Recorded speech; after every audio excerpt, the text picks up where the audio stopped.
Tere tulemast jälgima 13. põlevkivikonverentsi. Minu nimi on Kalle Pirk ja minu ülesanne täna siin on modereerida konverentsi esimest sessiooni. Esimene sessioon koosneb 4 ettekandest ja need 4 ettekannet annavad ülevaate sellest, mis on viimasest konverentsist möödunud aasta jooksul toimunud arengud põlevkivisektoris. Seda nii teaduse vallas kui ka ettevõtetes. Esimese sessiooni plaanime lõpetada kell 1, selleks, et siis alustada juba kell 2 pärast lõunapausi diskussiooniga teadustegevuse erakordsest vajalikkusest meid ees ootava rohepöörde tingimustes.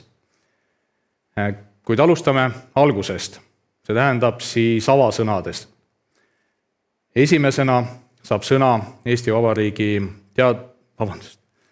majandus- ja taristuminister Taavi Aas. Palun. Aitäh ja tere kõigile siin ja sealpool ekraani. Ma alustaksin sellest, et natuke ajalukku, aga mitte väga kaugele, sest viimasel ajal tundub, et muutused toimuvadki väga kiiresti. Mõelda aastatele 2017, 2018, siis hakati tõsimeeli rääkima sellisest asjast nagu Põxit. Ja tundus, et väga palju Eestimaal on neid, kes arvavad, et kohe-kohe tulekski selle põlevkiviga lõpetada. 2019 oli selline aasta, kus ühel hetkel nagu tundus, et nüüd kohe võibki lõppeda. Põlevkivisektoris ei olnud lihtsad ajad. Tollel aastal tollane valitsus tegi otsuse, et põlevkivi on meile vajalik energiajulgeoleku seisukoha pealt ja et Eesti Energial peab kindlasti olema 1000 megavatti katlaid reservis vajadusel elektri tootmiseks, isegi kui turu olukord on selline, et üldse ei ole võimalik või majanduslikult ei ole võimalik siis põlevkivist elektrit toota. Ja 2020 oli endiselt ju selline olukord, kus paljud mõtlesid, et mis selles sektoris saab, kuidas edasi. Ja nüüd on 2021 ja energiaturu olukord on selline, et põlevkivikatlad töötavad turul täiesti vabalt konkurentsivõimelised ja mitte ainult turul konkurentsivõimelised, vaid ongi käes see hetk, kui me võime öelda, et see otsus, et 1000 megavatti peab olema kindlalt reservis, oli õige otsus, sest et me keegi ei tea, mis oleks Eestis energia hind, kui meil neid katlaid täna töökorras ei oleks ja seal elektrit ei toodetaks. Nii et kõik muutub väga kiiresti. Loomulikult 19-20 juba olid sellised ajad, kui räägiti, eks ole, sellest kliimaneutraalsusest, 21 on nüüd tuleb peale, eks ole, uus kliimapakett. Ja selle valguses jällegi teema, et mis siis põlevkivist saab. Ja ma arvan, et kõige hullem selle juures on see, et põlevkivist on tehtud selline teemon, nagu et kui keegi räägib põlevkivist, siis oleks ta kohe nagu kogu kliimamuutuste vastu võitlemise vastu ja et see on üks selline kohutav asi, et mis mõttes me ju läheme kõik kliimaneutraalsuse poole ja miks te nüüd siis äkki räägite põlevkivist. Mina olen ise täiesti veendunud, et põlevkivi iseenesest ei ole mitte mingisugune teemon. Põlevkivi on Eesti maavara, üks väheseid Eesti maavarasid, mida me täna kasutame, mis on ühelt poolt meie energiaallikas ja meie energiajulgeoleku allikas, aga teiselt poolt ka suur ekspordiartikkel Eesti riigile. Loomulikult kas meil on see kliimapööre või meil ei ole seda kliimapööret, ma arvan, et igal juhul on mõistlik oma maavara kasutada võimalikult efektiivselt.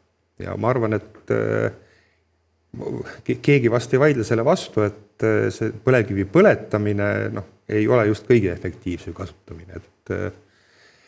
Et me peame leidma paremaid võimalusi põlevkivi kasutamiseks ja teisalt loomulikult otsima võimalusi, kuidas seda teha siis nende muutuste valguses nii, et jalajälg, mis me jätame selle kasutamisest, oleks võimalikult väike.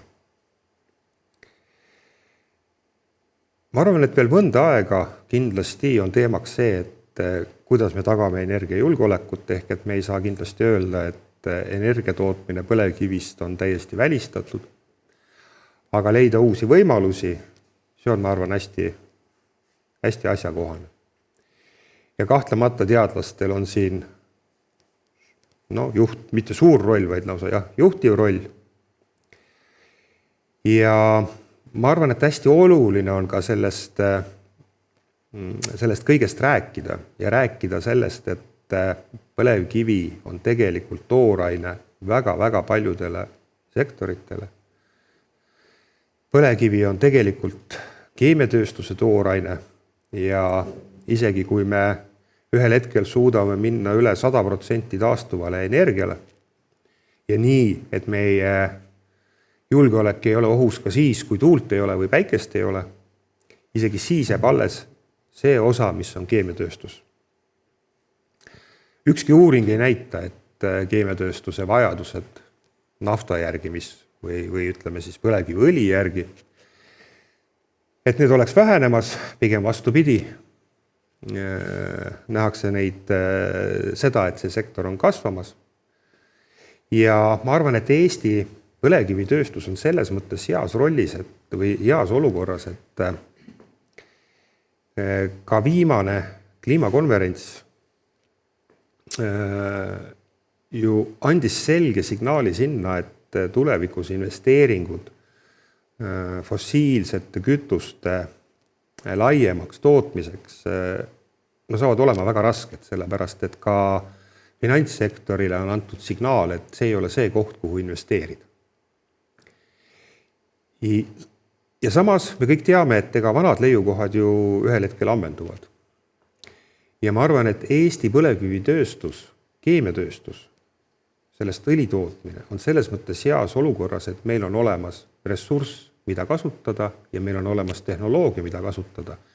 Aga see, kui uusi leiukohti ei tule peale, neid ei võeta kasutusele, vanad ammenduvad, tähendab igal juhul seda, et see hind, mida me siin toodame või millega me saame oma seda põlevkiviõli müüa, on konkurentsivõimeline. Nii et ma arvan, et siin 5-10 aasta perspektiivis on ka selle tööstuse konkurentsivõime tagatud. Aga jah, veel kord, me peame sellest püüdma teha võimalikult efektiivset toodet. Ma lõpetaksin sellega, et ma arvan, et kõik need inimesed, kes töötavad põlevkiviga või uurivad põlevkivi, me kõik peaksime tegema selleks, et selgitada veel rohkem ühiskonnale, et põlevkivi iseenesest ei ole mingisugune teema. Paraku see niimoodi on kujunenud, et seda arvatakse,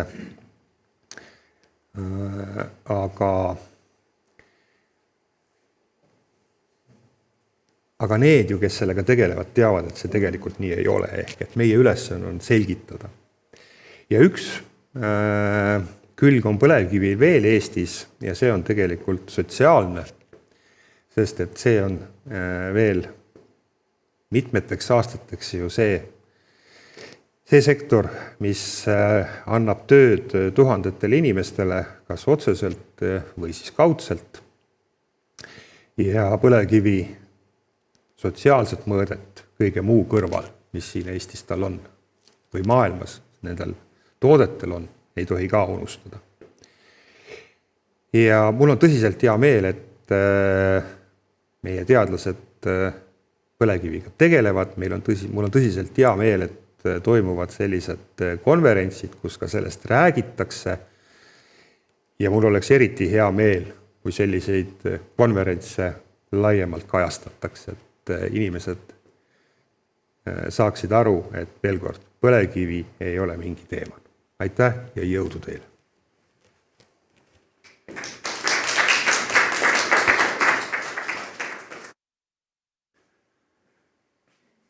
Järgmisena on mul hea meel anda sõna üle Tallinna Tehnikaülikooli rohepöörde prorektorile Helen Sooveli-Seppingule. Palun. Tere head konverentsil osalejad. Haarates kinni eelkõneleja mõttest, me oleme põlevkivist teinud teemoni. Miks me oleme teinud sellest teemoni? Sellel on omad põhjused. Põhjused on ka sotsiaalmajanduslikud.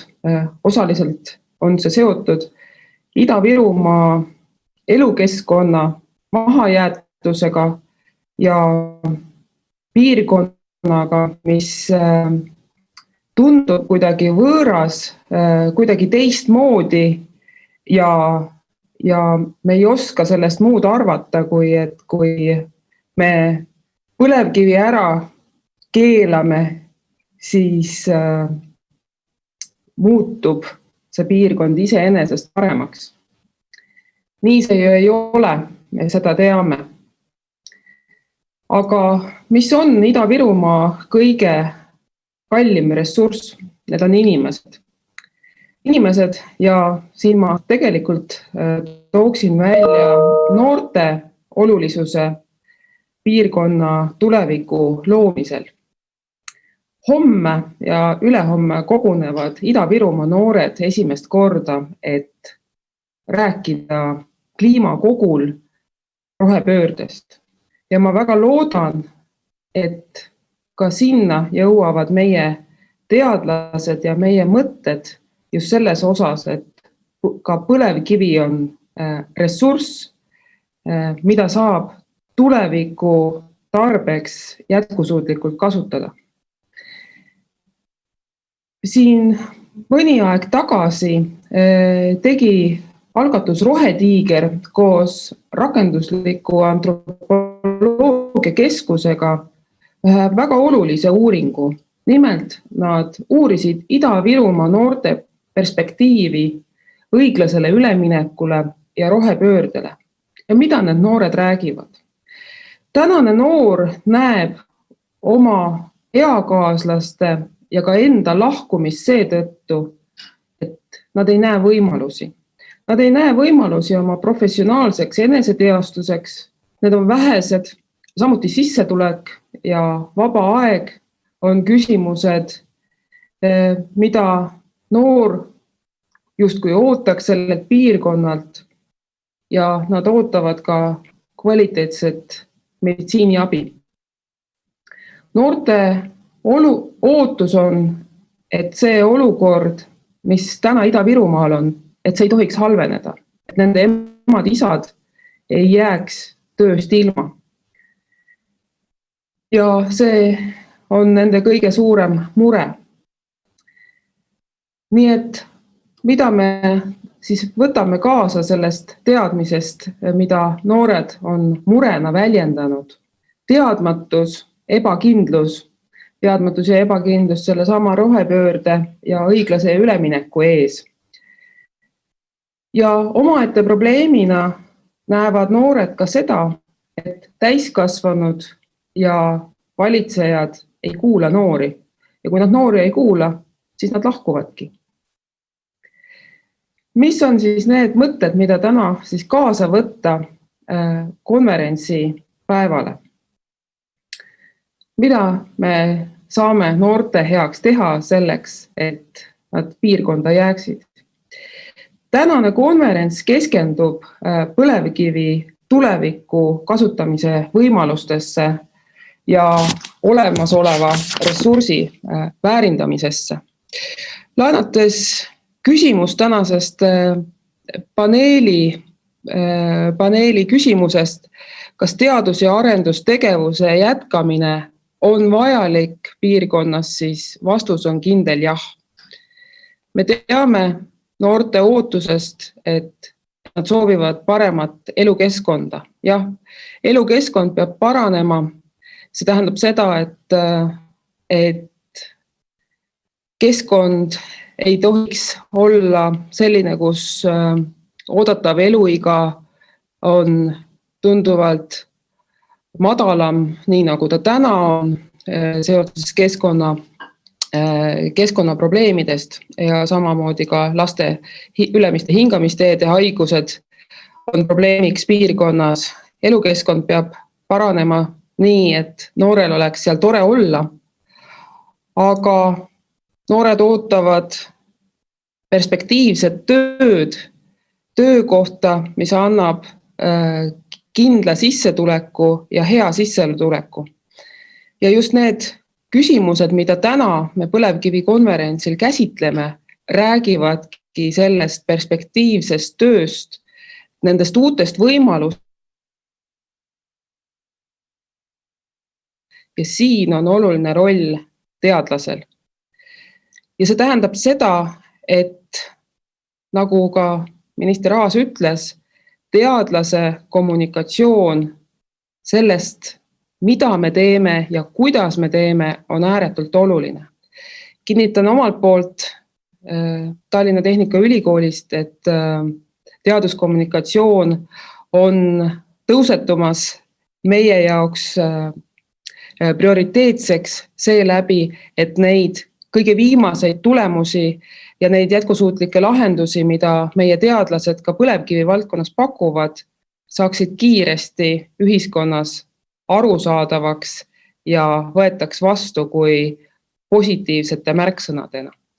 Soovin teile kõigile tänaseks edu ja huvitavat konverentsipäeva ning üheskoos saame me ka nendest teemonitest jagu. Aitäh! Suur tänu ja tänu ka selle eest, et meie pealelõunasesse diskussiooni on juba üks nii-öelda arvamus laekunud ehk, et kas on vajalik? Jah, on vajalik, et selle, ma loodan, et teise päeva poole moderaator võtab ka kaasa, aga ma loodan, et ta ei piirdu nii lühikeste vastustega paneelis. Nüüd palun teie ette Tallinna Tehnikaülikooli Virumaa kolledži direktori Mare Roosilehe. Palun. Aitäh! Austatud minister, head partnerid, head kolleegid, kõik need põlevkivi temaatika huvilised ekraani taga, kes on pidanud vajalikuks ja leidnud võimaluse osaleda meie tänasel 13. põlevkivi konverentsil. Tere tulemast põlevkivi maale! Nii nagu juba korra härra minister mainis, põlevkivi, see on ju Eesti rahvuslik rikkus. Ja me peame selle põlevkiviga ümber käima just täpselt nii lugupidavalt ja väärikalt, kui ta seda väärt on. Põlevkivist saab valmistada juuksevärvi, kleidiriiet, autorehve ja veel palju muud. Tõsi, pikka aega oleme kasutanud seda selleks, et kas ära põletada või õlina kasutada kateldes ja laevamootorites. Kuid põlevkivi tuleb veel rohkem uurida. Ehk siis ka mina annan selle hääletuse jah-sõna, kas teadus- ja arendustegevus põlevkivisektoris peab jätkuma, kindlasti jah. Küll aga ootan ma põnevusega kõikide paneeldiskussioonis osalevate teadlaste, ettevõtete esindajate, poliitikute, ministeeriumite esindajate arvamusi ja seisukohti. Ja loodan, et need seisukohad saavad siis ka laiemalt kajastatud. Nagu härra minister ja ka Tehnikaülikooli rohepöörde projektor juba mainis, siis kahjuks on põlevkivi teema muutunud väga paljude jaoks valulikuks teemaks. Tõepoolest, sõna Põxit võimaldab vaadata sellele negatiivselt. Põlevkivi seostatakse kõige suurema süsiniku heitmetega, kuid on ka põhjendatud mure nendel inimestel, kes juba on kaotanud töökoha või kardavad kaotada töökohta seoses põlevkivi kaevandamise mahtude vähendamisega. Siin on aga tegelikult ka uued võimalused. Tänasel juba 13. põlevkivi konverentsil on tulnud teadlased meile rääkima, missugused on nende püüdlused CO2 heitmete vähendamisega põlevkivienergeetikas ja missugused innovaatilisi ja keskkonnasõbralikke põlevkivi või selle saaduste töötlemise tehnoloogiad on arendamisel. Põlevkivitööstus on tegelikult juba pikka aega tegelenud selles suunas, et jõuda CO2 neutraalse keemiatööstuseni. Meil oli paljudel suur au võimalus osaleda Eesti Energia keemiatehase nurgakivi asetamisel paar päeva tagasi. Ja minul on suur rõõm, et Tallinna Tehnikaülikooli teadlased, sealhulgas Virumaa kolledži põlevkivi kompetentsikeskuse teadlased, teadurid, insenerid panustasid sellesse, et selle tehase loomise vajalikkust on ka õigesti mõistetud. Ja samuti on väga hea, et killuke põlevkiviteadust on jäänud Ida-Virumaale ja viimase aastakümnega jõuliselt kasvanud ja arenenud ja seda meie põlevkivi kompetentsikeskuse seinte vahel.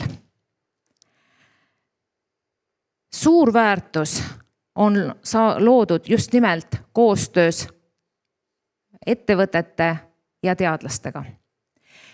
Kuid meie head partnerid, nii suured kui väikesed, omavad ambitsioonikaid plaane ka järgnevateks aastateks, mis võimaldab luua siia just neid nutikaid, hästi tasuvaid töökohti meie noortele, et nad ei peaks siit ära minema. On ju Viru Keemia Grupp käinud välja oma plaani luua Ida-Virumaale biotoodete tehas, et luua siis alternatiiv fossiilsele toormele. Teame, et Silmet plaanib Ida-Virumaale tuua magnetite tootmise suurtehase. Ja on veel mitmeid, on rajamisel tuulikute park Kohtla-Järve tööstuspargis. Selleks peab aga valmis olema ja teaduspotentsiaal Ida-Virumaal, eelkõige Virumaa kolledži baasil, peab kindlasti lähiaastatel ka suurenema. Juba praegu on Virumaa kolledžis rakenduskeemia uurimisrühm professor Allan Niidu juhtimisel, kes tegeleb CO2 kasutamise uuringutega keemilistes reaktsioonides. Sel aastal sai moodustatud Virumaa kolledži üksusena Virumaa digi- ja rohetehnoloogiate innovatsioonikeskus, kelle suhtes on nii ülikoolil kui ka ettevõtetel väga suured ootused. On ju teemad tööstus 5.0, rohetehnoloogiad, elektritarkvõrkude uurimine, just nimelt selle maakonna ettevõtete vajadus ja ootus teadlastele. Kõik need suured muutused nõuavad aga nutikaid insenere ja teadlaseid. Ka siin on Tallinna Tehnikaülikoolil koostöös Virumaa kolledžiga ambitsioonikad plaanid lähimate aastate jooksul. Nii uute õppekavade toomisel maakonda, professuurikohtade loomisel, mikrokraadide täienduskoolituste pakkumisel, kui ka tööstusdoktorantuuri ja magistrantuuri loomisel, mis veelgi lähendab ettevõtteid ja teadlaseid. Tänan omalt poolt kõiki neid, kes täna on tulnud siia, et esineda oma ettekandega, neid, kes osalevad paneeldiskussioonis ja kindlasti kõiki neid, kes sadu inimesi. Meil on tänaseks konverentsiks registreerunud rekordarv osalisi üle 300 vaataja. Kõiki neid osalejaid, kes on tulnud ja elavad kaasa ja loodetavasti avaldavad ka arvamust tänasel konverentsil. Ilusat ja edukat konverentsipäeva kõikidele. Aitäh tähelepanu eest!